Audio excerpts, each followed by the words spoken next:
Welcome to the Closing the Trust Gap podcast. The purpose of this podcast is to visit with leaders from a wide variety of vocations and industries who are unafraid to have honest conversations about how organizations can become more trustworthy.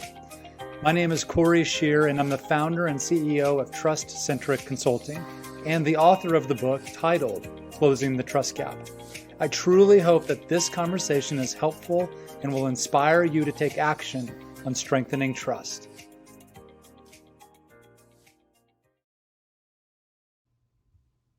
Well, welcome back to the Closing the Trust Gap podcast. I'm your host, Corey Shear, and it's really my privilege today to welcome Marc Shaffer to the show, who Marc and I, we've only known each other for maybe a little bit over a month or 6 weeks or so, but I just feel like I've known Marc for a long time. And one of the things that I've been so impressed with is Marc's immediate willingness to connect me with other like-minded individuals. And I've been very, very much impressed by that and certainly appreciate that. And so, Marc, I can't wait to talk about the topic of trust with you today, and specifically in the world that you primarily operate in, which is financial services. But I know that your scope goes more beyond that, of course. But we'll talk more about your work and your profession. But would you just be willing to open us up with an introduction about who you are, perhaps a little bit more about your family, and then we'll dive in.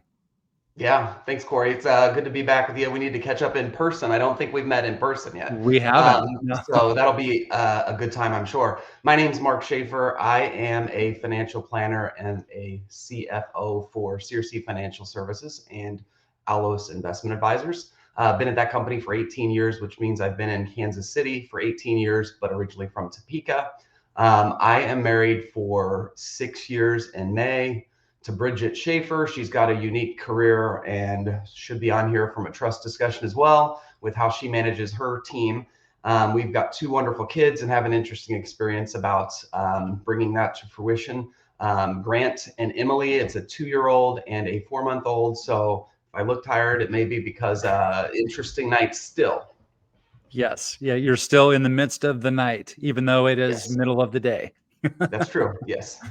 Well, Marc, tell me a little bit more about your origin story. Why financial planning? Where did that come from for you? Have you always been drawn to that? Did somebody inspire you towards that? Like what actually brought you into this world of financial planning? Yeah, I'll try to make this short. I got a full ride scholarship to K-State and I wanted to do engineering. So I even got placed in Marlatt Hall. For those that went to K-State, it's the quiet hall with all the other engineers and personality types that I could do the work, but I recognized that I was a little bit more social in terms of wanting to interact with people.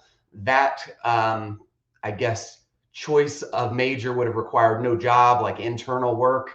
Now I enjoy civil engineering, man-made things, bridges, buildings, instead of working in that industry. But starting in that made me realize that I wanted to be in a helping industry, and you could do a lot of different things in the helping industry, or relationship industry. And I just happened to fall into a mentor of mine that was the dean of human ecology at K-State. And he was also taught leadership at K-State. He'd be wonderful to have on here too. He's retired now. But I told him what I wanted to do. And on top of that, my parents saved money for me to go to college, and I got a full ride to do engineering that I did not do. But so long as I kept a GPA, my school was pretty much paid for from a full ride perspective. Okay. And even if I went outside of it. So my parents said, here's the money we saved. You can use it forever you want, because if you need to use it to pay for school because you lose your scholarship, that's on you now. So right. I met with their financial planner. And so at that same time, met with him, and he gave me some good advice. And at that time, this financial planner was probably my age now. And here I am as an 18-year-old thinking this is more money than I know what to do with. And Let me tell you, I wouldn't buy a new car, but it was money. And so I met with him and learned how he helped people and how he helped my parents and people of all ages, and really learned that there was actually a major for this at K-State. It's not in the College of Business. It's in the College of, they changed the name, Health and Human Sciences. And their theme is a world focused on things. We focus on people first. And so that college major in that college was awesome, because I'm doing exactly what I got a degree in, although the degree on the wall says family studies and human services, not personal financial planning. People graduating today from that program is personal financial planning. So I Yeah. fell into it like a lot of people, but I fell into it before I'm 50 or 40 or 30. I did it in college and it's worked out really well for me. Yeah, that's great. And, the title of this podcast episode is Connecting with Trust. And it's not connecting with the topic of trust.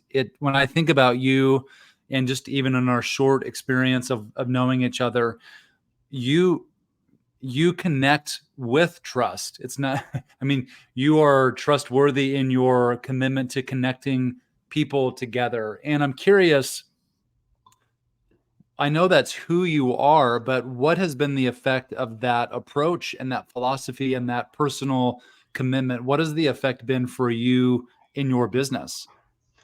Yeah, couple things. I'll start with the less obvious is the personal satisfaction of what I get to do. I get to come home every day and tell my wife how I meet with wonderful people, good stories. Some of them I have Mm, to leave names out because these are clients, but she kind of knows some stories of people she doesn't even know.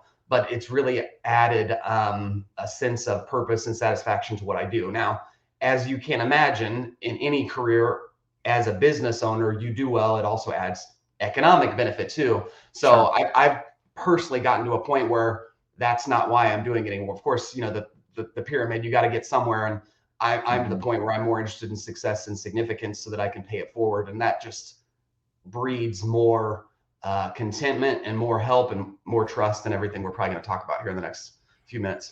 Yeah, you bet. That's great. And for just at a baseline level, why for you, why is trust so important for you? Why is it something that you have chosen to make a foundational element of who you are and your business approach? Because especially within financial planning and financial services, your primary currency or your primary product is the currency of money. But you really understand that it's so much more than money, and that, of course, finances is a big part of that. Finances is something that is very, very personal to individuals and families. But for you, why have you chosen to do just a deep dive commitment in relational trust? Yeah, I guess there's two avenues there. It's one, your internal team and the people that support you that also support your clients. So there's a relationship of trust with the people that are providing the services to the people that are paying you to provide those services. Mm, So I think that's important because one, the stats, you spend more time at work than you spend at home. So if you mhm, can have wonderful relationships that dive deeper with the people you see every day during the work hours, that leads to a healthier lifestyle at home. yeah, You hit the nail on the head with trust in terms of relationship with servicing clients. People don't care how much you know until they know how much you care. mhm, So I could be a very, very good financial planner. Our team could be the best financial planning team in the country. But if we don't come across as caring and we're doing mhm, this for money instead of for something else, it comes off across and a barrier for trust gets put up. yeah. For whatever reason, I don't know the stats, but the taboo things or hardest things people go through are opening up and talking about money.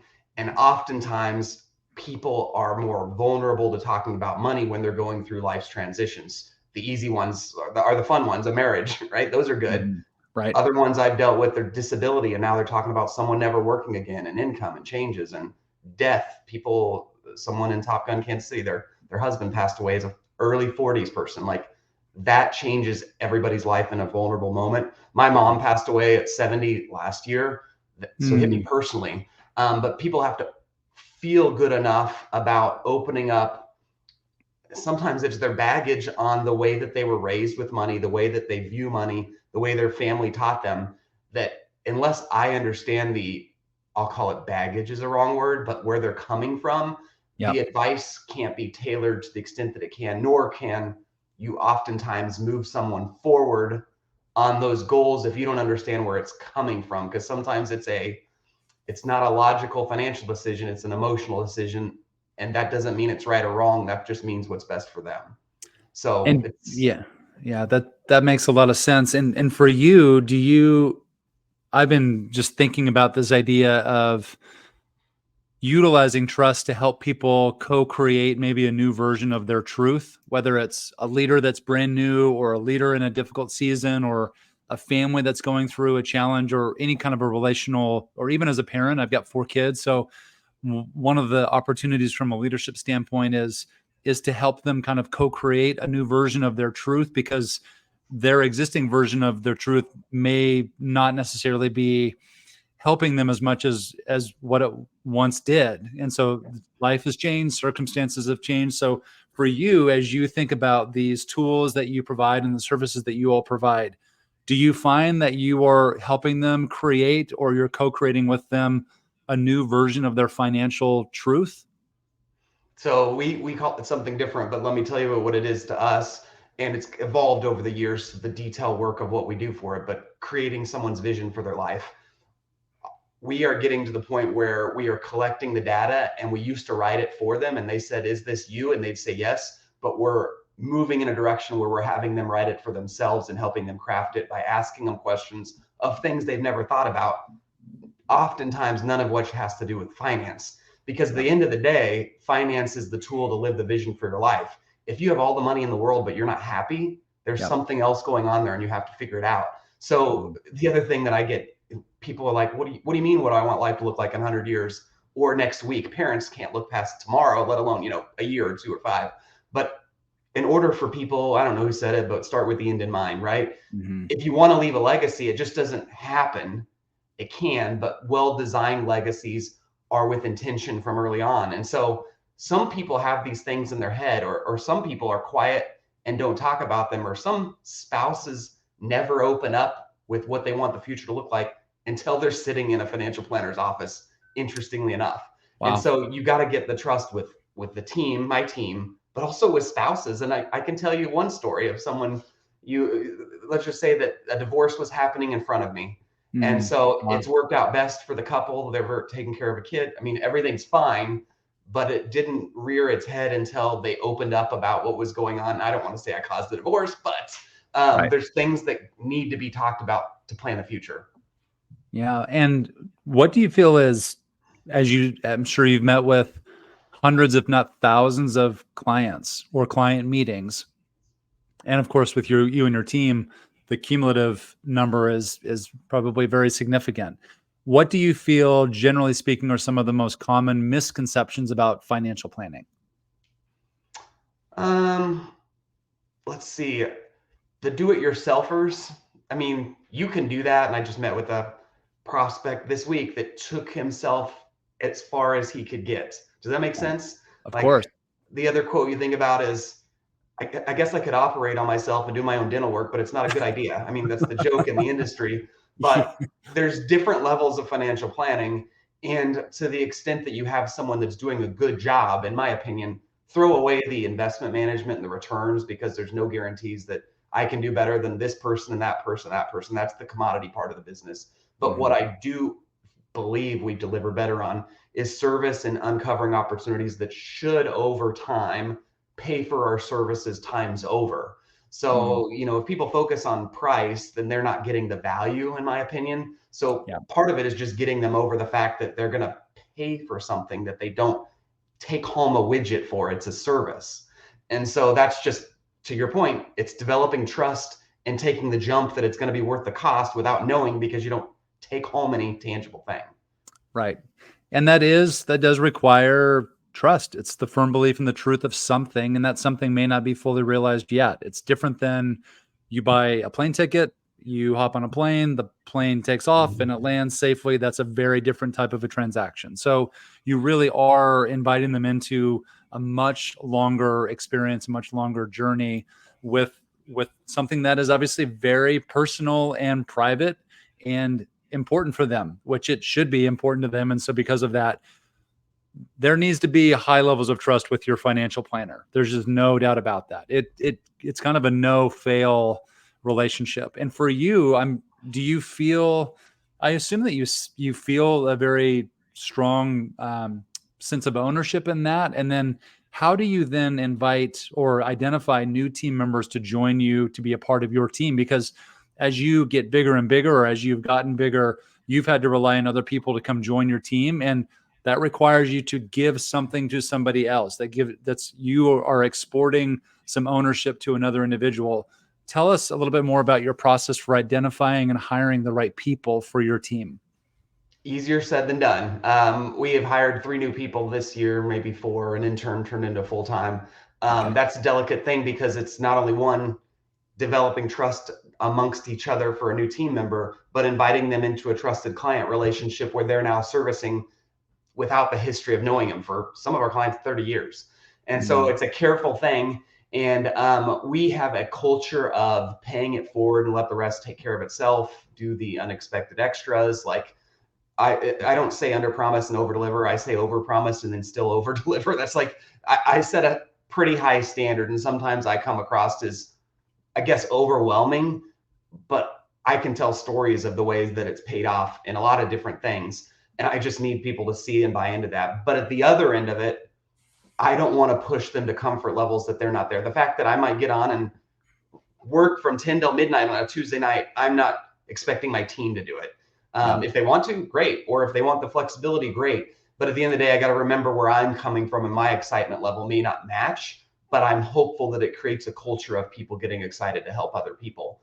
The stories of doing it, I've been doing it 18 years at this company. And the biggest benefit you get from it is the success stories, nothing to do with finance, but thanks for helping me do this, and thanks for helping me or introducing me to that changed the direction of a whole life. And Mm. they never say thanks for the 10% return last year, right? I Right. mean, that's just a byproduct of what financial planners do. Right. So that it didn't have that forever, but now that I've been there 18 years and I also stand in the back of the founder who started it in the 70s, of hearing the stories of stuff that he started with. Some of our clients, they tell the joke, I've known Mike Searcy longer than my wife or my spouse. And Mhm. so it's just an interesting career where, different than my wife's, I also get to stay well connected to friends, people I love, and clients. So you know that friends go through seasons, or Mhm. acquaintances. If they're a client, we're taking care of them for their life until they fire us, which hopefully that doesn't happen, right? So Right. I have a reason to be always checking in and keeping up with people, and that can look a lot of different things. It can be client meetings, it can be happy hours, it can be coffees, but that is a fun part of just, it's a requirement, but it's also like, yay, I get to do that, and I'm Yeah. taking care of them all along the way. That's great. So let me ask you this. If there is somebody that is currently they do not have a financial planner. So I'm going to ask you two questions. One is going to be for somebody that does not have a financial planner. And then I'm going to ask a question about somebody that does. But for somebody who does not have a financial planner, what would be one or two really important indicators for them to strongly consider having a conversation with somebody like you or somebody on your team?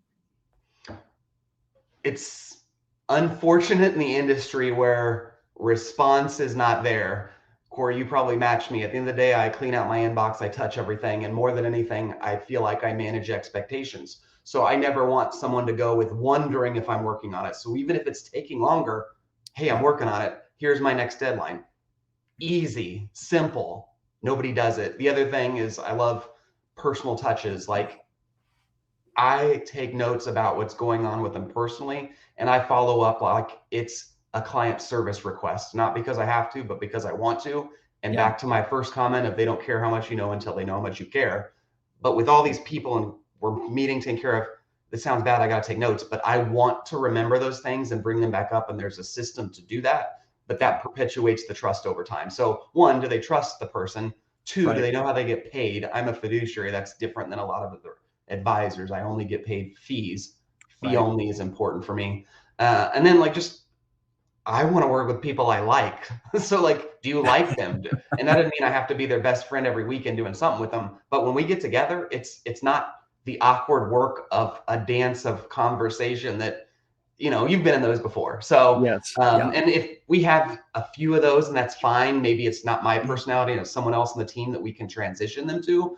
But at the end of the day, we're at a point where we can say we aren't serving you at the level that you deserve, and we can graduate them on to somebody else. That's good. And for the person that's looking to hire a financial planner, what would be some of those life events or those complexities that are occurring in their life that moves them from maybe a DIY person, or it's not as high of a level of concern, to these are the types of events or occurrences or complexities that really do necessitate a financial planner? I'm just going to say one because I've had two prospect meetings this week about it. Um, One of them is it's getting beyond themselves. A lot of people can do it themselves, just like medicine. They can diagnose, they can research on WebMD, but then Yep. they know enough to be dangerous, but not enough to be implementing. Yep. Or ignorance is not bliss, especially in medicine, but in finance it can be disaster too. Yep. And so when they get to that point and they have questions, a financial planner doesn't need to meet monthly. It might be in the beginning, it probably should be more to get to know them and set a groundwork for the plan. But Mm. it's interesting because I do this every day, so I think about it a lot and I think it's easy. But oftentimes when I talk with people, I don't realize as much as I know because they don't know simple things, tax planning. Well, I don't need insurance. Well, actually, I don't sell insurance, but actually, let me tell you a story about why you do, right? Right. And Yep. so I educate with examples and horror stories and also winnings. So I think that's important just to come from a perspective of finding success for people and then wondering. The story with this person was they were physicians, they were doing really well, they had a lot of money, does not mean they're set and they're financially free. Part of the analysis is making sure they are, and then the questions they were asking is, I think we are, actually I know we are, but they had a guilt of if they had extra, what, like, can they enjoy taking, they had 3 kids in the office for a CrossFit meeting, it was great. Can we take them all to Disney World? And I was like, that's a lot of money, but if I do the plan for them and that they're on track with everything they've just told me, go take them everywhere. It doesn't Right. matter. And so now they sleep better at night. And I don't Yeah. know that without going through everything. But then I guess the peace of mind and the security, just like you buy insurance, that's what it creates. Yes, that's well said. And where you help build a plan that they can trust, they know is the structure of trust I talk about in my book. They know that it's competent. They know it's going to solve or prevent problems from occurring. And they know that it's going to be for their best interest. So it's demonstrating care for them. And not only the plan, but also you as the person that is helping guide them through that is vitally important. So I would assume that your recommendation for somebody to consider leaving their current financial planner is if there's a violation of any of those building blocks of trust, if there's a lack of competency, if there are consistent problems that are not being identified and solved adequately, and if they are not demonstrating care for you, whether it's through communication or they're not listening to you, or maybe your life or your season has changed, but they're not willing to change the plan with you, or whatever the case may be. Are there any other things that you would say for somebody who has an existing financial planner that they don't necessarily trust? What are some of the most important questions that they can be asking of themselves to consider a potential change? That's a good question. There's a difference between a financial planner that does investment management, retirement planning. Like they focus on retirement projections. And yes, we do that too. But there's all the other things that go into doing a financial projection that leads into other conversation about their family and how. This was the meeting this week.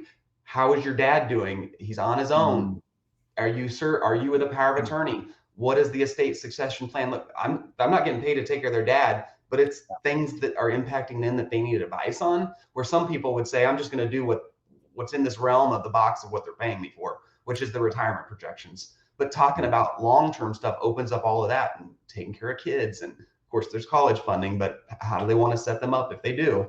And there's not a right or wrong. And just because I asked, do you want to take care of your kids? They might have come from, I paid for it myself. My kids are going to have to figure it out. And it's like, not for me to decide. yeah. It's for them to kind of pull out what they really want. And sometimes they don't know because it's intangible to them. And then Mm, me and our team helping them figure out how to get there. It's just, it just takes time, and they have to put thought in on their part on things that sometimes they've never thought before. yeah, that's well said. Mark, I've got one final question for you, which I'd like to zoom out and move out of the realm of financial planning and the work that you specifically do, but more from just a leadership lens. Let's point this answer towards somebody who is maybe an emerging leader, or they're just stepping into a leadership role for the first time. What are one or two very, very important things that you would recommend that they really focus on, let's say in their first 3 months of leadership? I believe that there's, I don't know who said it, it's a quote. The difference between who you are today and who you are in 5 years is the books you read and the people you meet. So, in Mm, developing into who you want to be, meet people who you want to emulate. And it's even interesting at the other middle part of a career, because I'm early 40s. I'm learning from mentoring and talking to 25-year-olds like I might have been doing with 40-year-olds when I was 25. So you can't always go up. So that just keep meeting people. Books, and it's really hard to read books with little kids right now, so I'm worse than I used to be. Podcasts, I'm a big reader of or listener of podcasts. Pep Talk is a really good one. Have you heard of it?